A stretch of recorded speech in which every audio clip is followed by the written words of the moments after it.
오늘은 특별히 기도가 잘못되면 강도가 될 수 있다는 사실을 예수님이 오늘 말씀에서 보여주셨어요.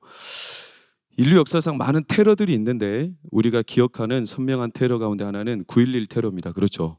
9.11 테러는 먼 미국 땅에서 일어났지만 우리나라에도 굉장한 파급 효과를 가져왔어요.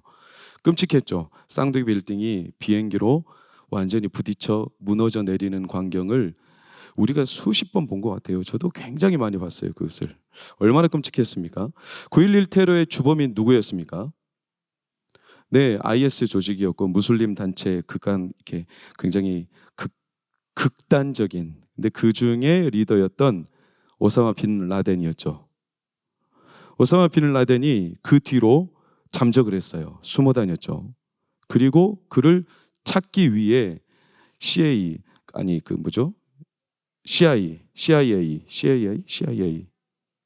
저보다 더 잘하시네요. 굉장히 CIA 이렇게 국제적인 범죄 자들을 찾아내는 발굴하는 이런 사람들이 오랜 세월 쫓아다니는데 드디어 잡았어요. 파키스탄 어디선가 잠적했던 외딴 곳에.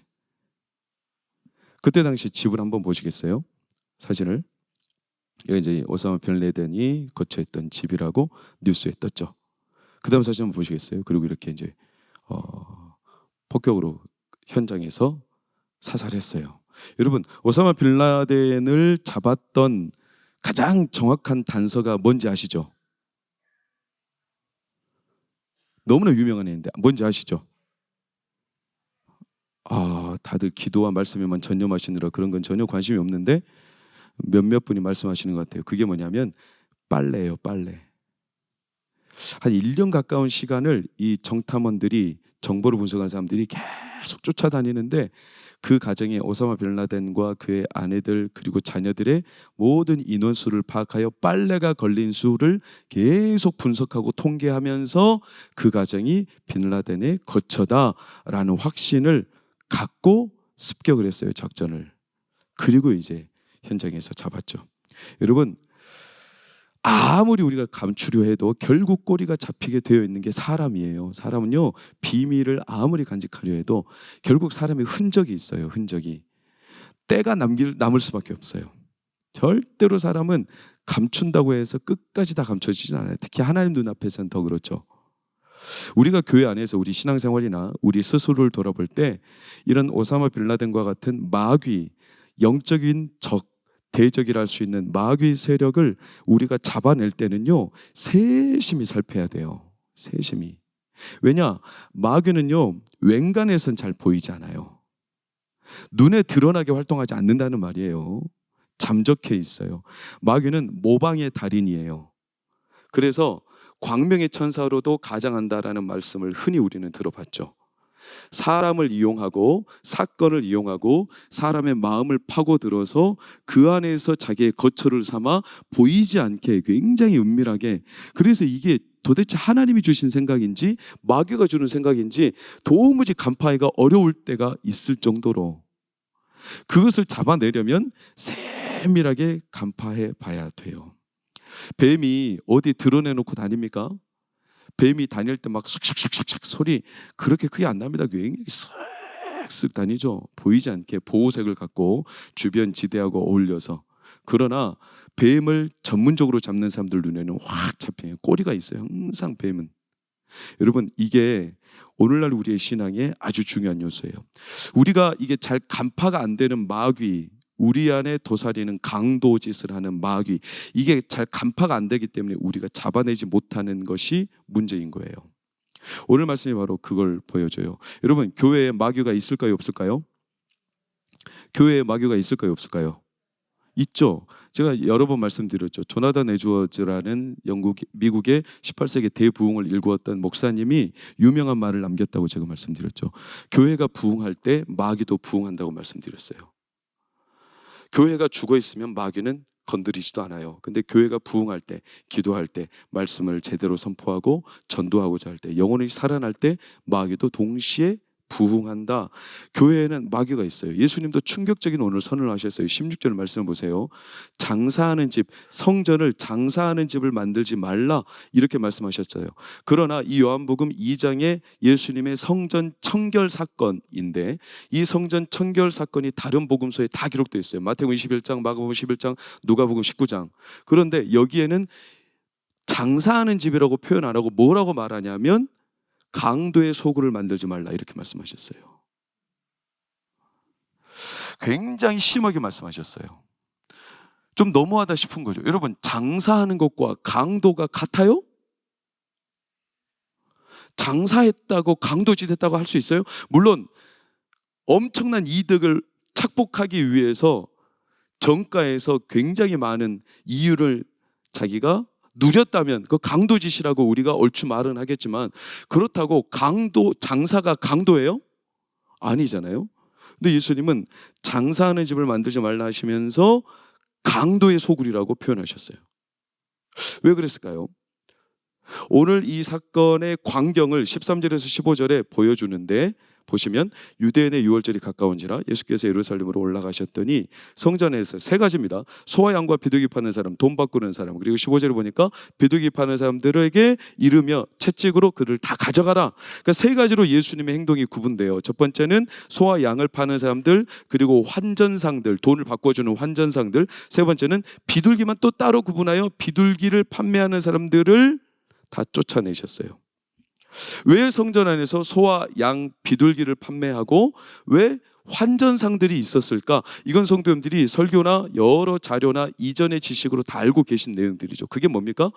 유대인의 3대 절기 먼 곳에서 예루살렘으로 제사 드리는 오는 이들을 위해 편의상, 그들이 먼 거리를 제물을 직접 가져올 수 없기 때문에 이런 불편함을 해소해 주기 위하여. 또 환전상은 왜요? 그 당시 통용하는 동전들은 다 로마 가이사의 형상이 박힌 동전인데 이 가이사의 동전을 성전에 바치는 것은 이것은 모욕적인 거기 때문에 가이사의 형상이 없는 그 당시 두로의 화폐를 가지고 성전세를 냈죠. 헌금을 낸 거예요. 그러니까 자기들이 현재 사용하는 돈이 로마 화폐라 할지라도 성전에 돈을 낼 때는 로마 화폐로 내지 않은 거예요. 그래서 환전을 했어야 돼요. 환전.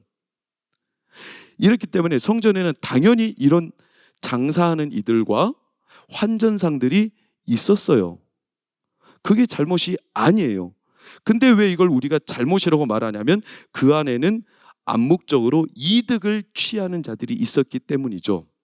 재물을 예를 들어서 판매하는데 높은 금액으로 판매를 한다든지 재물이 상태가 안 좋은 걸 그냥 판매한다든지 또는 환전을 할 때도 고리대금, 굉장히 높은 이자율로 이익을 취해서 돈을 바꿔주는 이런 고리대금, 이런 장사와 환전에서 얻는 이익이 많기 때문에 성전을 감독하는 사두개인들이나 또는 성전의 관리인들이 이렇게 장사를 벌이는 사람, 환전상들과 결탁을 해요. 결탁, 모종의 협약. 오늘날로 따지면 사업권을 따내기 위해 경합을 벌이는데 경합하는 자들 가운데 뒷돈을 찔러주는 사람들에게 그 자리를 내주는 거예요. 무슨 말인지 이해가 되시죠? 그래서 이 안에는 굉장히 암묵적으로 세상에서 벌어지는 그 이익을 위한, 자기 착복을 위한 행위들이 굉장히 재물, 성전에 바치는 헌금, 환전으로 인하여 사람들이 그런 일들을 많이 자행을 했어요. 오늘날로 따지면 정경 유착이죠. 오늘날에도 정경, 정치와 경제가 유착되면 얼마나 난리 납니까? 당장 목이 잘립니다. 그 사람은 정치인이든 경제인이든 간에. 그래서 이 성전이 예수님이 들어가셔서 성전 청결을 하신 건데, 그러나 이거 가지고 강도라고 했는가? 네, 맞아요. 이런 면이 있어요. 그러나 더 놀라운 사실이 이렇게 예수님이 가서 상을 엎으시고 채찍을 만들어서 짐승을 파는 사람들을 쫓아내시고 그리고 비둘기 파는 자들에게 가져가라 하시며 그렇게 했더니 드러나는 결과가 굉장히 놀라운 결과가 드러났어요. 같은 내용을 다룬 마가복음 11장 15절에서 17절을 보면 그들이 예루살렘에 들어가니라 예수께서 성전에 들어가서 성전 안에서 매매하는 자들을 내쫓으시며 돈 바꾸는 자들의 상과 비둘기 파는 자들의 의자를 둘러엎으시며 아무나 물건을 가지고 성전 안으로 지나다님을 허락하지 아니하시고 이에 가르쳐 이르시되 기록된 바 내 집은 만민이 기도하는 집이라. 그런데 너희는 강도의 소굴을 만들었다. 이렇게 말씀을 하셨죠. 이렇게 상을 엎고 예수님이 좀 쉽게 말하면 난리를 치시니까 그 다음 놀라운 결과가 이들 안에 드러났어요. 18절을 다 같이 읽어보겠습니다. 시작.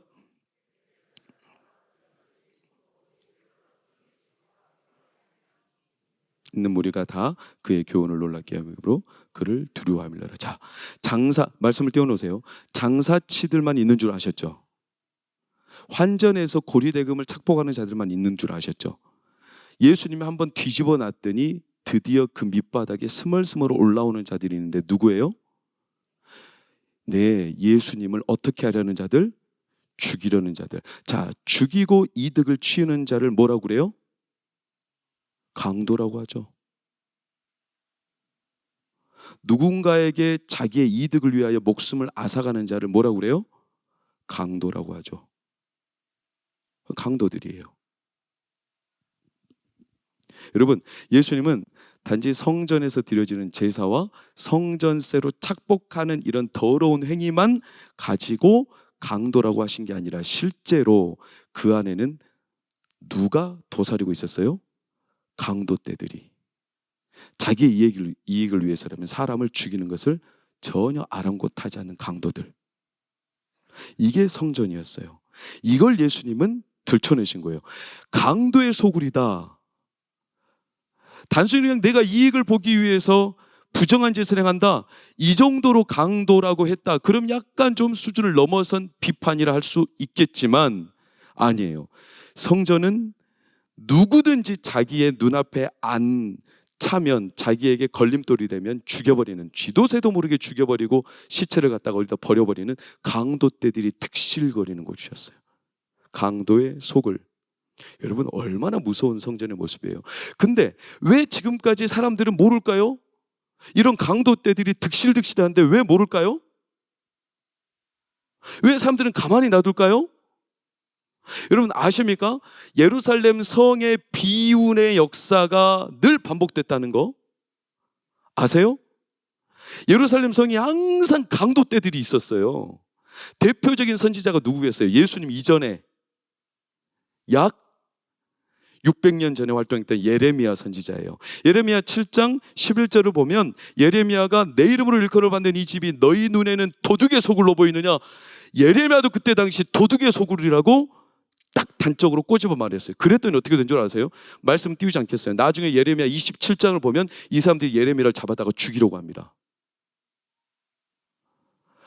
예루살렘 성전의 강도들이 득실되는 것은 예수님 때만이 아니라 늘상 그랬어요. 그래서 예수님이 한마디 하셨어요. 너희가 성전의 제단에서 피를 흘린 게 얼마나 많냐.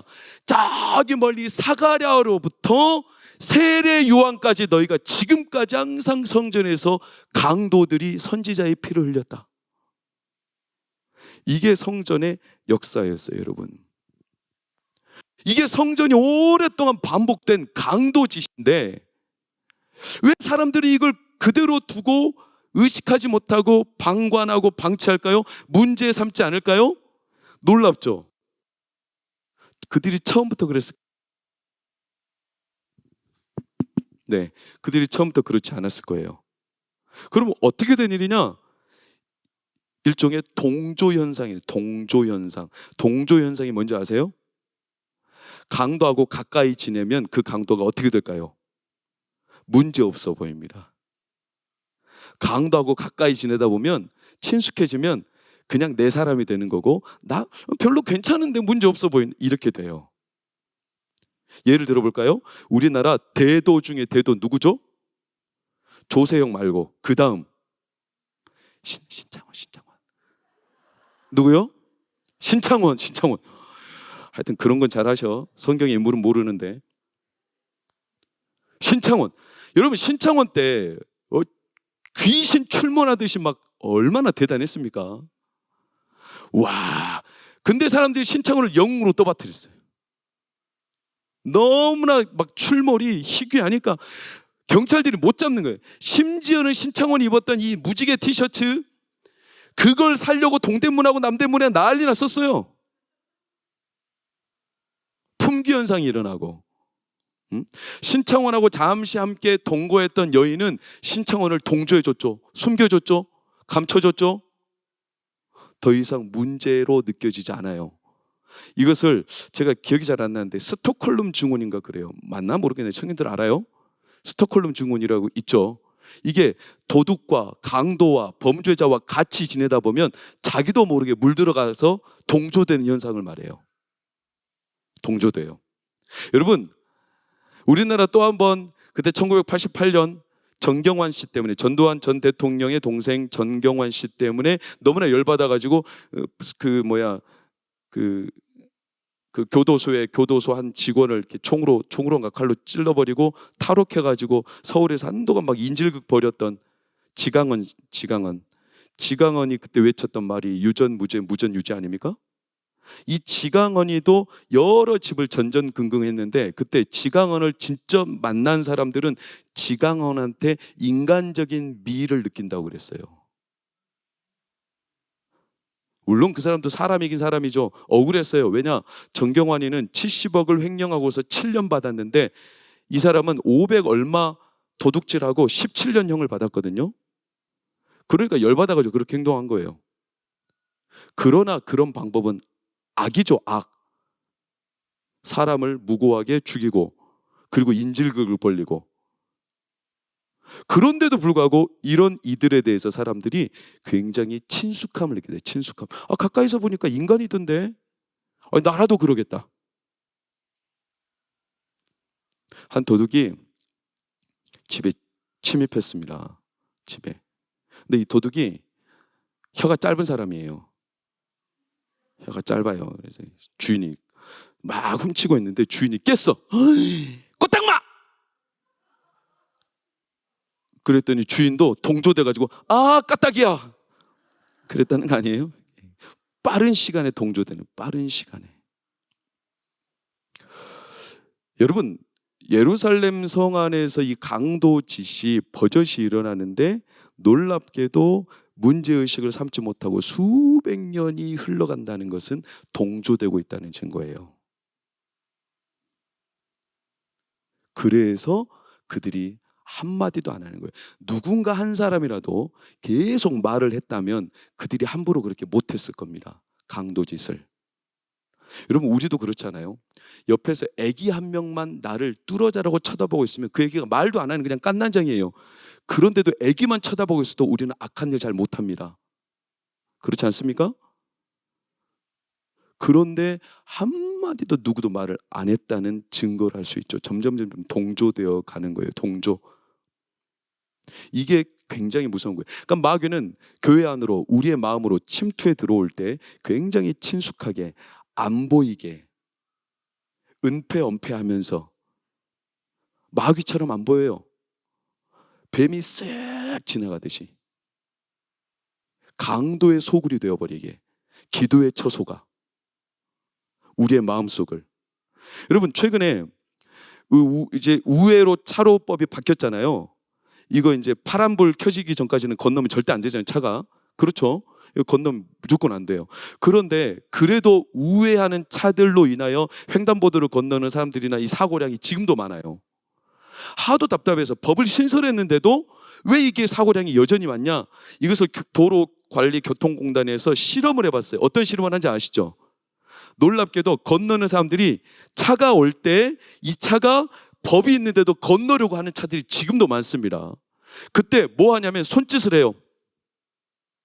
손짓을 하고 건너는 것과 손짓을 안 하고 가만히 있는 거, 가만히 서 있는데 손짓을 하는 것과 손짓을 하는 거, 어떤 차이가 있는 줄 아세요?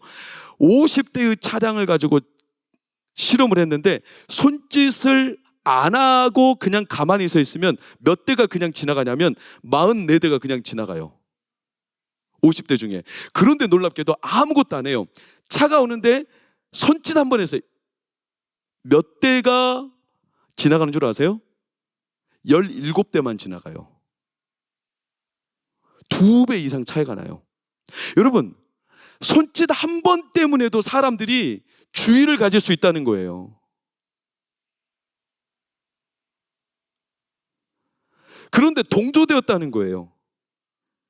오늘 예수님이 그러시죠? 이 성전을 헐라고 하시죠? 46년 동안 지었다는 거예요. 헤롯 시대, 헤롯 성전이라고 하잖아요. 쉽게 말하면 46년 동안 이 일들이 자행된 거예요. 아무도 강도의 소굴로 만드는 것을 문제 삼지 않은 거예요. 그러니 그 성전이 자기들의 눈에 불편한 사람 또는 자기들의 이득을 탐하고 자기들의 이득을 무산으로 만드는 사람이 오면 또 잡아다 죽여버리는 거예요. 강도짓을 하는 거죠. 예수님 지금 그걸 지적하시는 거 아니겠습니까? 여러분, 우리가 지금 바라봐야 될 성전은 어디냐면 바로 우리 마음속이에요. 결국 이 예루살렘 성전 안에서 예수님이 말씀하고자 하시는 것은 뭐냐면 성전은 기도하는 집이다. 그런데 사도 바울은 분명히 말했습니다. 우리의 몸이 뭐다? 성전이다. 우리의 마음은 기도하는 처소입니다. 할렐루야. 예수님의 말씀을 더 깊이 적용해 보면 우리의 마음을 들여다보게 하시는 거죠. 여러분, 우리의 마음에 마귀는 항상 강도짓을 했어요. 언제부터? 에덴 동산 그 하나님과의 관계를 기쁘게 누리는 그 에덴 동산은 하나님의 처소였어요. 우리가 그 안에서 하나님과 관계를 누리며 기쁨을 누렸죠. 그런데 마귀가 그 기쁨을 강도짓으로 빼앗아 버리고 우리에게 찾아온 게 뭐냐면 죽음이에요. 죽음. 마귀 에덴 동산에서 강도짓 했죠. 그 이후로 우리의 마음은 계속 공격을 받고 있어요. 어떻게? 마귀가 굉장히 친숙하게 우리의 마음에 강도의 소굴로 만들어요. 보이지 않게 기도의 처소인 우리의 마음이 강도의 소굴이 되는 거예요. 친숙하게 남들이 문제로 여기지 않을 만큼 나도 또한 문제로 여기지 않을 정도로. 그래서 기도의 처소인 우리 마음이 강도의 소굴이 되는 것은 시간 문제예요. 강도가 들면 어떻게 될까요? 그 세간살이가 다 털리겠죠. 그렇지 않습니까? 강도가 살리려고 오는 강도는 없을 거예요. 다 털리고 죽겠죠. 여러분, 이게 강도의 목적이에요. 강도가 우리의 마음에 들어오는 것은 우리를 죽이기 위함입니다. 마귀가 우리 안에 들어와서 행하는 일은 죽이기 위함입니다. 그래서 예수님이 요한복음 10장에 엄밀히 말씀하셨던 거예요. 도둑이 오는 것은 도둑질하고 양으로 생명을 빼앗게 하려 함이라. 강도는 그 외에 목적이 없어요. 탈탈탈탈 털리게 만들어요. 우리의 마음과 우리의 영혼을. 이때 우리의 마음에 파수꾼 한 분만 계셔도 강도는 강도짓을 할 수가 없어요. 우리의 마음속에. 그게 우리가 기도할 때, 예배할 때 여러분 안에 성령님이 되시기를 예수 이름으로 축원합니다. 기도의 처소가 강도의 처소가 되어버린다니까요. 순식간에. 예수님은 우리의 중심을 아세요. 우리 속을 너무나 잘 아시죠. 그래서 오늘 25절 보세요. 뭐라고 합니까? 또 사람에 대하여 누구의 증언도 받으실 필요가 없었으니 시작. 이는 그가 친히 사람의 속에 있는 것을 아셨습니다. 우리 속에 뭐가 있는지 예수님 너무나 훤히 들여다보세요. 뭐가 있을까? 내 안에 기도하는 처소로서 하나님과 깊이 관계를 누리는 경건한 것들이 있다면 얼마나 감사해요. 하나님과 깊이 누릴 수 있는 화평이 있고 기쁨이 있고 평화가 있고 내 안에 하나님을 향한 갈급함이 있다면. 그런데 우리 마음속에 탐심이 있고 우상이 있고 사술이 있고 간교한 것이 있고 하나님을 판단하고 불신이 지배하고 이런 것을 있는 걸 하나님이 아세요. 예수님이 아시죠. 오늘 이 시간에도 금요철야를 드리는 이 순간에도, 기도하는데 말씀을 듣는 지금 이 순간에도, 이따가 설교가 끝나고 기도하는 그 순간에도 내 마음속에 뭐가 있는지 예수님은 다 아시죠. 만약에 그때 누구 한 사람이라도, 어떤 집사님, 어떤 권사님, 어떤 청년, 어떤 어린이, 어떤 학생, 어떤 교역자 마음속에 강도가 틈타 있다면 예수님은 단번에 아세요. 뭐를? 그 강도가 그 마음에 틈탄 순간 그의 영혼은 탈탈탈 털릴 거라는 거예요. 그의 영혼의 생명을 빼앗아갈 거라는 거예요. 기도하는 시간이 영혼이 살아나는 시간이 아니라 영혼이 잠식당하고 어둠에 쌓여서 기도하는 시간이 오히려 하나님 등잔 밑에 어둡듯이 하나님을 오히려 더 어둡게 만들어버리는 시간으로 마귀는 지금도 기도가 부흥할 때 마귀도 부흥하듯이, 예수님은 그걸 알아요. 기도하는 시간에 강도처럼 마귀가 틈탈 거다. 그래서 어떻게 하냐? 우리의 영혼을 탈탈 털어서 생명을 빼앗는다는 거예요.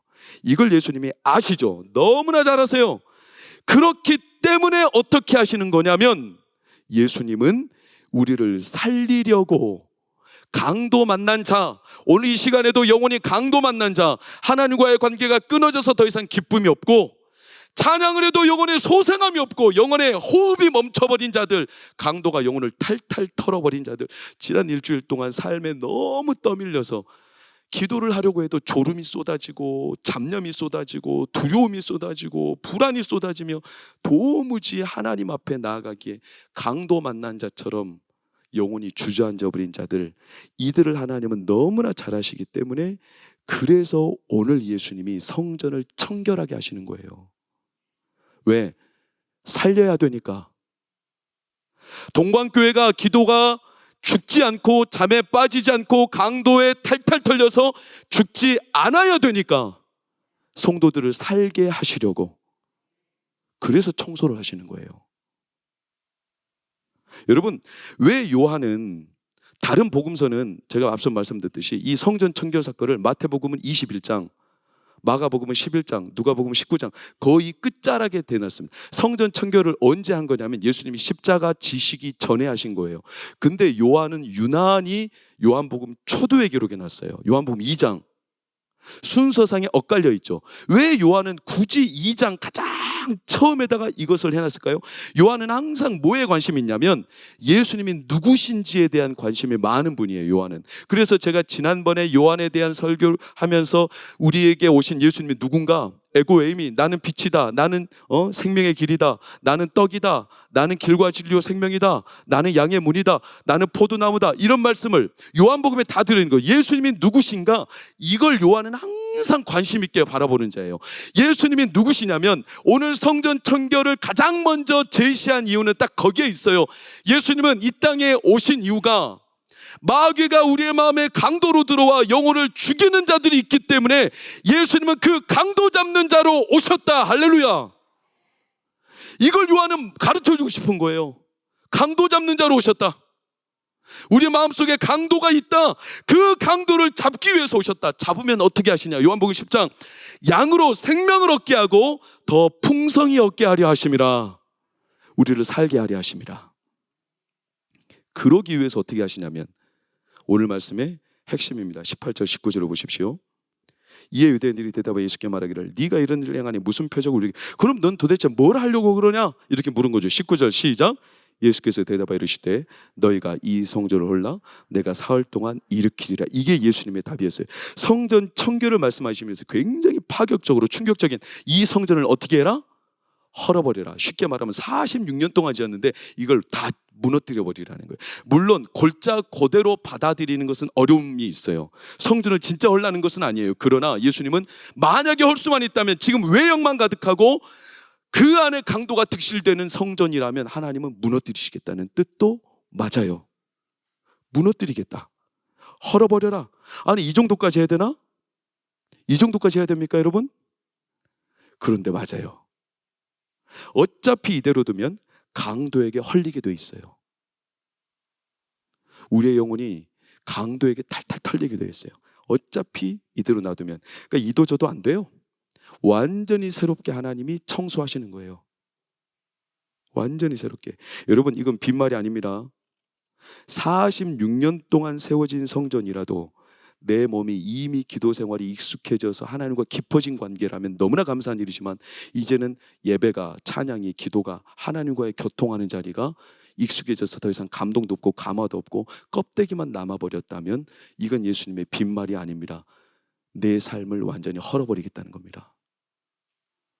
제가 이 말씀을 읽으면서 대단히 무서웠고 또 한편으로는 저한테 은혜였던 게 뭐냐면 46년, 제가 올해로 46세예요. 제가 이 말씀을 한 주 동안 묵상하면서 뭐라고 기도했냐면, 감히 이런 기도를 하면 안 되지만, 하나님, 제가 타성해졌고 제가 하나님을 사랑하는 마음이 내 안에서 점점 껍데기만 남고 내 안에 온갖 강도 때들이 득실되고 있다면 제 삶을 허락버리십시오.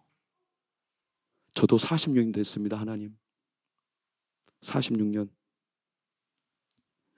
우리가 신앙생활을 해오며 체득되고 변화되지 않는 삶, 기도를 해도 예배를 드려도 하나님과 더 가까워지지 못하는 삶, 내 생각과 사고, 내 가치관, 내 물질관, 내 생활의 습관, 느슨해진 생각, 그리고 우리 안에 너무나 많은 이러다 말겠지. 여러분, 마귀는 친숙하게 보이지 않게 다가온다니까. 우리 마음에 강도처럼, 강도로 내가 강도다 하고 오지 않아요. 그래서 굉장히 친숙하게, 잠언 말씀에 너무나 유명한 말씀이죠. 좀 더 자자, 좀 더 눕자, 좀 더 졸자 하니 빈궁이 강도같이 오리라. 우리의 영혼의 빈궁이 강도같이 오리라. 마귀들의 전략회의는 항상 그걸 하잖아요. 내일 하자, 내일 하자. 야, 오늘까지만, 오늘 하지 말고 내일 하자. 그럼 내일 되면 또 내일이, 그 다음이 내일이니까 내일 하자. 계속 마귀는 느슨해. 아, 지금 당장 안 해도 돼. 괜찮아. 뭐 어때? 괜찮아. 안 돼. 내가 돈 이렇게 쓰면 안 돼. 충동구매하면 안 돼. 오소사를 충동구매 안 돼. 근데 전면으로 거울이 너무나 예뻐 보여. 안 돼. 그래도 안 볼 거야. 안 볼 거야. 돌아서 가고 있어요. 마귀가 뒤에서 오, 뒤태 예쁘다. 그래서 혹 넘어가지고 옷을 사버렸어. 그래서 앞으로 뒤태라고 이제 누군가는 말하잖아요. 여러분, 대충 해도 되지 않겠어요? 내가 이 정도 신앙생활을 했는데, 예배 꼭 우리가 예배를 드려야 됩니까? 모든 정규 예배를. 지금 오후 예배 사라지는 데도 많은데 적당히 하지 뭐. 적당히 기도를 꼭. 제가 종종 이제 신방 가면 권사님들이 저를 걱정해 주셔서 저한테 이렇게, 목사님 너무 소리 지르지 마세요. 그러다가 나중에 뭐 어떻게 하려고. 근데 내가 약간 의심이 되는 게, 소리 질러서 시끄럽다는 뜻인지 나를 걱정해 주는, 이건 제가 분간을 못, 내가 분별력이 좀 부족해가지고. 근데 저는 항상 긍정적으로 받아들이는 편이라 나를 걱정해 주시는 걸로 저는 알아요. 괜찮아요. 권사님 어차피 지금 소리 빽빽 질러야 나중에 나이 들면 못 질러요. 그때는 소리 지르고 싶어도 못 질러요. 여러분, 꼭 그렇게 기도를 해야 됩니까? 적당히 하지. 그냥 적당히. 찬양 꼭 막 뛰면서 해야 됩니까? 경건하게 그냥 적당히 그냥 하지. 우리 꼭 그렇게 해야 됩니까? 여러분, 사랑하는 여러분, 그게 마귀가 우리 마음에 우리의 기도의 처소를 아주 적당하게, 그럴듯하게 강도의 소굴로 바꿔놓는 거예요. 가만히 그냥 적당히 해라. 옆에 계신 분들에게 그렇게 말씀하세요. 눈 똑바로 뜨고, 자 보세요. 저를 보세요. 아니, 이제 똑바로 같이 보세요. 그리고 이야기하세요. 가만히 있다가, 빨리 하시라니까. 가만히 있다가 너 가만히 된다.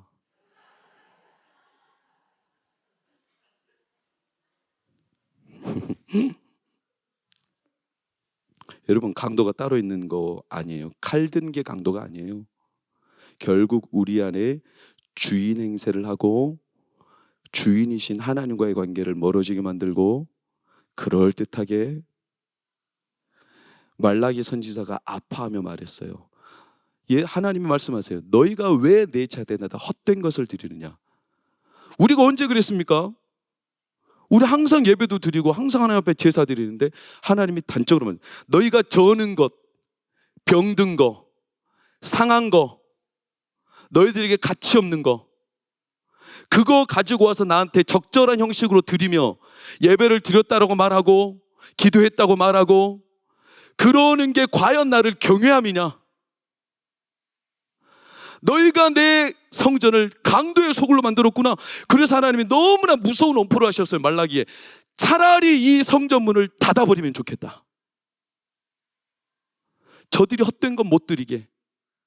여러분, 저는 우리 교회를 말하는 게 아니에요. 하나님이 성전에서 하나님과 깊은 하나님의 영광스러운 예배를 기뻐하시고 그걸 받으시기를 원하고 우리에게 그 은혜를 주시기를 원하십니다. 그런데 사람들이 세월이 지나고 적절한 환경 안에서 적당히 눈에 보이는 상한 거, 병든 거, 그냥 강도짓 하다가 남은 거, 내 이익에서 그냥 어느 정도 손해가 안 되는 거. 그러니 하나님이 가슴이 아팠어요. 여러분, 이게 성전에서 오래도록 자행됐던 성전의 강도짓이에요. 그래서 예수님이 이걸 강도의 소굴이라고 한 거예요.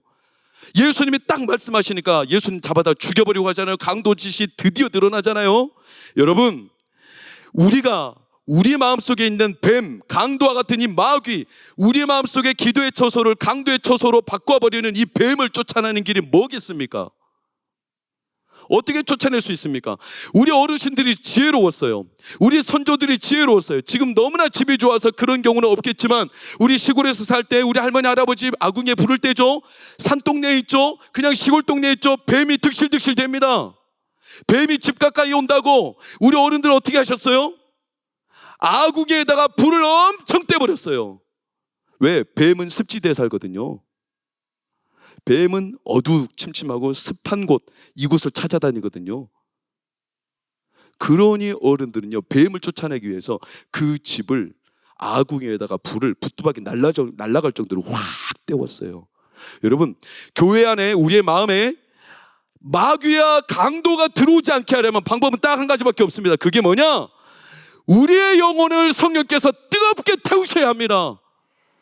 너무나 뜨겁게 내 영혼을 타버릴 정도로.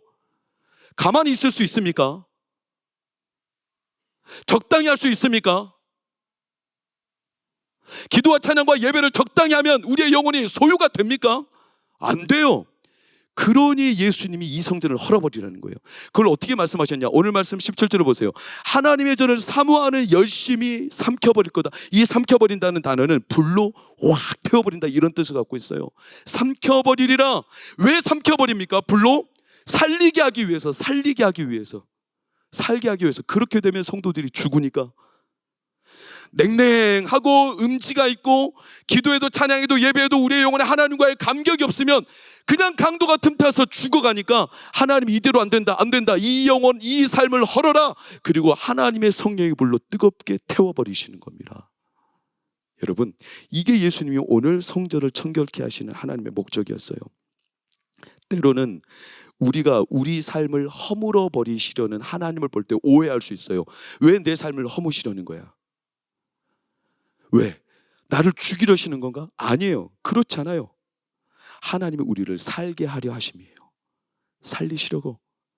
마귀는 계속 우리에게 집요하게 물고 늘어집니다. 성전을 헐라라는 이 예수님의 말씀 앞에 그 당시 사람들에게 계속 이걸 가지고 빌미를 삼습니다. 마태복음 26장 61절을 보세요. 뭐라고 조롱합니까? 내가 하나님의 성전을 그 사흘 동안 지을 수 있다. 네가 그렇게 말했어. 27장도 뭐라고 말합니까? 성전을 헐고 사흘에 짓는 자요. 이렇게 조롱하는 거예요. 한마디로 말하면 성전이 헐리면 다 끝난다는 거예요. 너 그렇게 말했지. 우리에게 계속 집요하게 마귀가 우리 마음속에 이거 끝나면 끝나는 거야.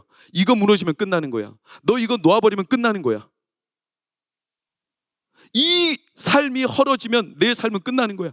이렇게 우리에게 계속 끝까지 물고 늘어져요. 끝까지. 여러분, 과연 그럴까요? 예수님이 성전을 헐고 우리를 망가뜨리려고 그렇게 우리의 삶을 헐라 말씀하실까요? 그렇지 않아요. 이유는 딱 한 가지예요. 21절 다 같이 읽겠습니다. 시작. 그러나 예수는 성전된 자기의 육체를 가리켜 말씀하신 것이라. 예수님이 말씀하신 이유는 딱 한 가지예요. 우리의 성전을 허는 것처럼 보이지만, 내 삶을 허는 것처럼 보이지만 그게 아니라 내 삶이 무너지고 난 뒤에 예수님이 자신의 몸과 자신의 생명으로 우리 삶을 다시 일으켜 세우시겠다는 겁니다. 전에는 성전에 올 때 재물을 내가 매매해서 가져와야 되고 돈을 바꿔서 가져와야 되고, 그러다 보니까 상행위가 이루어지고 장사채들이 있고 그 안에서 자꾸 강도의 소굴이 형성되는 이런 인간적인 마음과 계산들이 오가는 내 마음속 내 삶의 지경이었는데, 이제는 예수님이 우리에게 오신 이유는 뭐냐면 더 이상 세상 계산으로 따질 수 없는 재물을 주겠다. 하나님께 나아갈 수 있는 성전의 진짜 재물, 예물을 주겠다. 그게 누구냐면 바로 예수 그리스도 자신이라는 거예요. 나 자신을 성전에서 바칠 수 있도록 내가 내 몸을 성전으로 헐리라. 그리고 다시 일으키리라.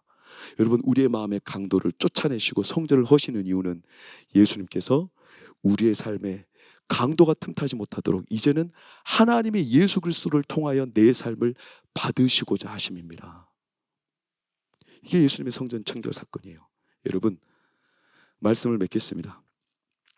하나님이 우리를 살려 하시려 허무십니다.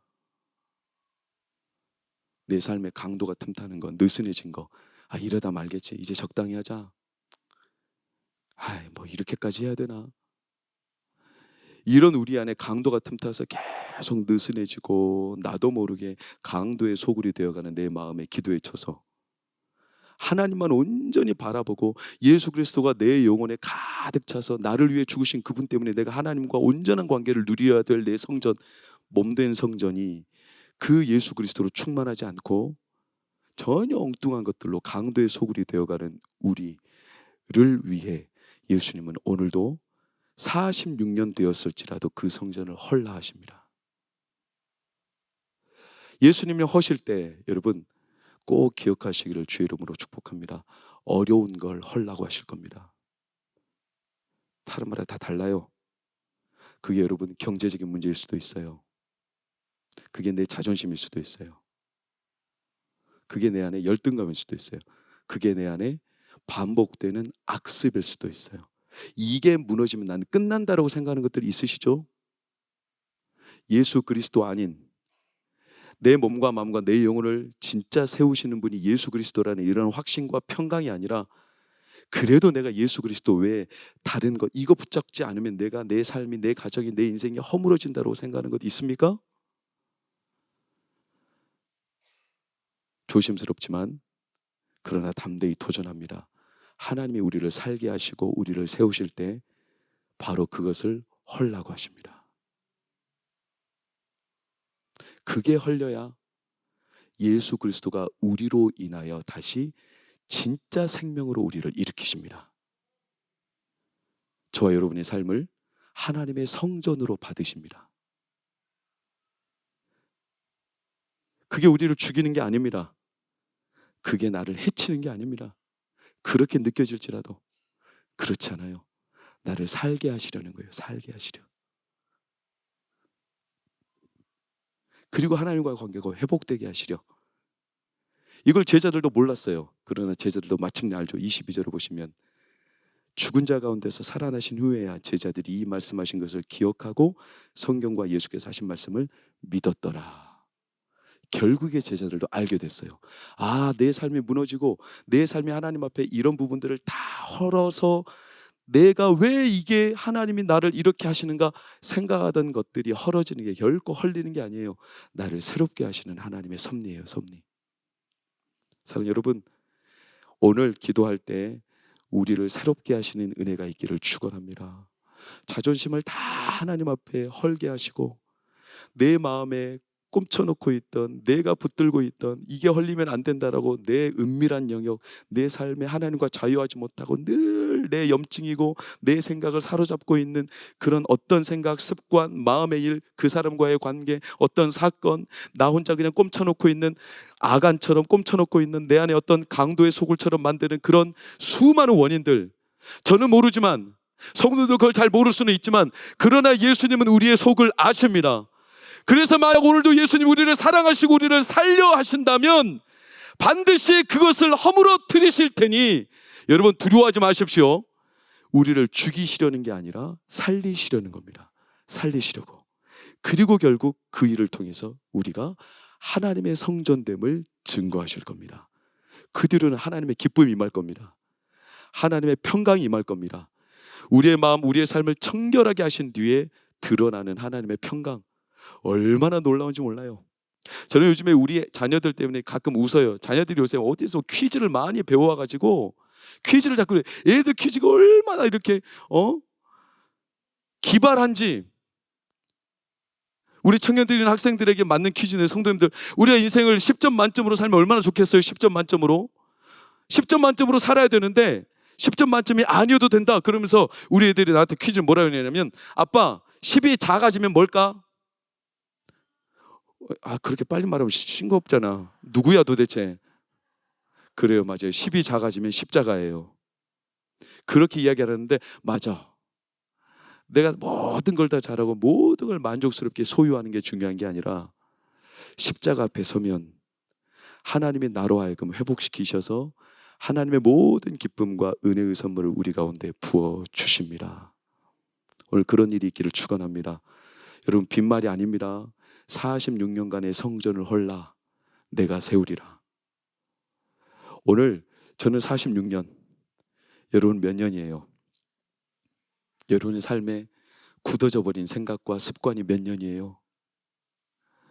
부디 오늘 모든 우리 삶의 고정관념과 생각과 굳어져 버린 것들을 하나님이 성령 안에서 헐어버리시기를 축원합니다.